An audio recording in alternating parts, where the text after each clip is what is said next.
চাওক তিনিচুকীয়াবাসীৰ কাৰণে আজি এটা সুখবৰ তিনিচুকীয়া দীৰ্ঘদিনৰ পৰা যান জঁটৰ সমস্যাই এটা জলাস কলাস খুৱাই ৰাখিছিল জিলাবাসীক বিশেষকৈ চহৰবাসীক তিনিচুকীয়াৰ শ্ৰীপুৰীয়াৰ পৰা তিনিকুণীয়া পুখুৰীলৈকে যদি আপুনি আহিবলগীয়া হয় জমৰ যন্ত্ৰণাত ভুগিবলগীয়া এটা পৰিৱেশ সৃষ্টি হৈছিল যেহেতু ৰেলৱে যিখন গেট আছিল সেই গেটখনৰ বাবে যথেষ্ট যান জঁটৰ সমস্যাৰ সৃষ্টি হৈছিল গতিকে আজি 700 মিটাৰ দৈৰ্ঘ্যৰ এখন উৰণ হেতু আজি শ্ৰীপুৰীয়াৰ পৰা তিনিচুকীয়া তিনিকুণীয়া পুখুৰী সংযোগী আজি এই দলং উৰণ হেতুখন আজি মুকলি কৰিছে ৰাজ্য চৰকাৰৰ মন্ত্ৰী ৰামেশ্বৰ তেলীয়ে এই মুহূৰ্তত যেহেতু মই অকণমান পৰিৱেশটো দেখুৱাইছোঁ যে স্থানীয় বিধায়ক পুলক গোহাঁই আৰু মাকুম সমষ্টিৰ বিধায়ক সঞ্জয় কিষাণৰ উপস্থিতিত আজি ৰামেশ্বৰ তেলী ডাঙৰীয়াই এই উৰণ হাতীখন শুভ উদ্বোধন কৰিছে মই অকণমান কথা পাতিম তিনিচুকীয়াবাসীৰ কাৰণে এটা সুখবৰ দীৰ্ঘদিন ধৰি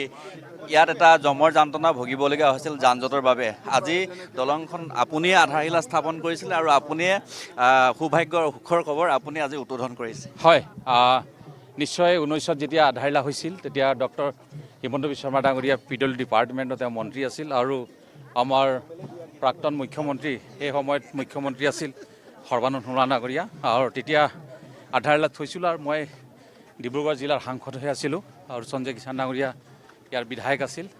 আজি সৌভাগ্য ঘটিল দলংখনৰ মোৰ হাতেৰে মুখ্যমন্ত্ৰী ডাঙৰীয়াই মোক অনুৰোধ জনাইছিল যে ইয়াত মানুহৰ যথেষ্ট কষ্ট হৈছে সেইকাৰণে আপুনি ইয়াক উদ্বোধন কৰিব লাগিব আৰু ঠিক তেনেকৈ আজি উদ্বোধন কৰিছোঁ আৰু উদ্বোধন কৰি নথৈ সুখী অনুভৱ কৰিছোঁ আৰু নিশ্চয় ধন্যবাদ দিব লাগিব ডক্টৰ হিমন্ত বিশ্ব শৰ্মা ডাঙৰীয়াক কাৰণ এইটো বনাওঁতে প্ৰায় 7 বছৰ লাগিল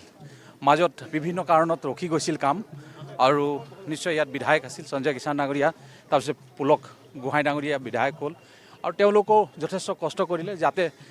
এই আৰবিখন অতি সোনকালে হৈ উঠক আৰু ইতিমধ্যে হৈ উঠিল আৰু আজি উদ্বোধন কৰিছোঁ তিনিচুকীয়াৰ গণ্যমান্য ব্যক্তিসকল উপস্থিতিত আজি উদ্বোধন কৰিছোঁ আৰু নিশ্চয় এখন ৰাজহুৱা সভা হ'ব তাত আমি উপস্থিত থাকিম 750 মিটাৰ দৈৰ্ঘ্যৰ এই উৰণ হাতীখন নিৰ্মাণ কৰিবলৈ কিমান টকাৰ প্ৰয়োজন হ'ল ৰাজ্য চৰকাৰৰ 65 কোটি টকা খৰচ হৈছে আৰু মই এটা জানিব বিচাৰিম যে আপুনি তিনিচুকীয়া জিলাখনৰ অভিভাৱক মন্ত্ৰী তিনিচুকীয়া জিলাখনৰ যান জঁটৰ সমস্যা এটা ভয়ানক ৰূপ লৈছে দিনে দিনে গাড়ী বাঢ়ি আছে কিন্তু তাৰ পৰিৱৰ্তে পাৰ্কিং নাই বা ISBT সম্প্ৰসাৰণ হোৱা নাই বহুখিনি কাম কৰিবলগীয়া আছে তিনিচুকীয়া হয় নিশ্চয় তিনিচুকীয়া সমষ্টিত কিছু কাম কৰিবলগীয়া আছে আৰু আপুনি যান জঁটৰ কথা কৈছে নিশ্চয় মই নিজেও অনুভৱ কৰোঁ কাৰণ আমি দুলীয়াজানৰ পৰা প্ৰায় 45 মিনিট সময় লাগে তিনিচুকীয়া আৰু আহি থাকোঁ আৰু নিশ্চয় এই যান জঁটৰ সমস্যাটো নিশ্চয় সমাধান কৰিবৰ কাৰণে আমি হয়তো পদক্ষেপ ল'ব লাগিব আৰু এয়া আছিলে তিনিচুকীয়া জিলাৰ অভিভাৱক মন্ত্ৰী ৰামেশ্বৰ তেলী আৰু ৰামেশ্বৰ তেলীদেৱে যেতিয়া এই দলংখনৰ শুভ আৰম্ভণি কৰিছিল নিৰ্মাণ কাৰ্যৰ কাম আৰু আজি তেখেতৰ হাতেৰে দলংখনৰ শুভ উদ্বোধন কৰিছে আৰু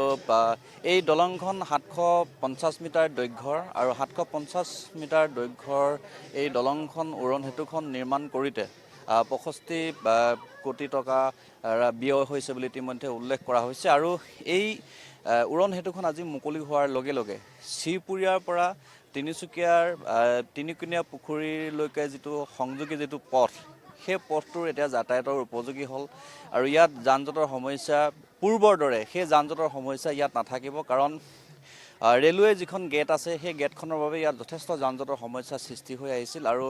শ্ৰীপুৰীয়াবাসীয়ে বিশেষকৈ তিনিচুকীয়াবাসী আৰু তিনিচুকীয়া বাণিজ্য মহাবিদ্যালয় যিহেতু এই পথেদিয়ে যোৱা হয় গতিকে ছাত্ৰ ছাত্ৰীসকলে যথেষ্ট সমস্যাত ভুগিবলগীয়া এটা পৰিৱেশ সৃষ্টি হৈছিল কিন্তু আজিৰ তাৰিখৰ পৰা সেই সমস্যাখিনি দূৰ হৈছে বুলি এইখিনি মুহূৰ্তত উল্লেখ কৰিব পাৰি কিন্তু তাৰ পৰিৱৰ্তে তিনিচুকীয়া যান জঁটৰ সমস্যাটো আৰু কৰিবলগীয়া কাম বাকী আছে আৰু কেইবাখনো উৰণ হেতু বা আৰু ISBT সম্প্ৰসাৰণকে ধৰি কেইবাটাও অভিলাষী প্ৰকল্পৰ কাম কৰিবলগীয়া বাকী আছে কৰণীয় আছে তেতিয়াহে তিনিচুকীয়া এখন সুশৃংখলিত চহৰ হিচাপে পৰিগণিত হ'ব বুলি এইখিনি মুহূৰ্তত বহুজনে উল্লেখ কৰিব খোজে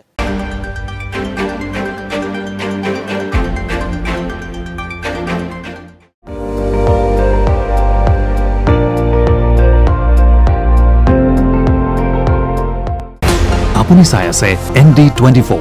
সৰ্বশ্ৰেষ্ঠ নহয় সৰ্বোত্তমৰ দৌৰ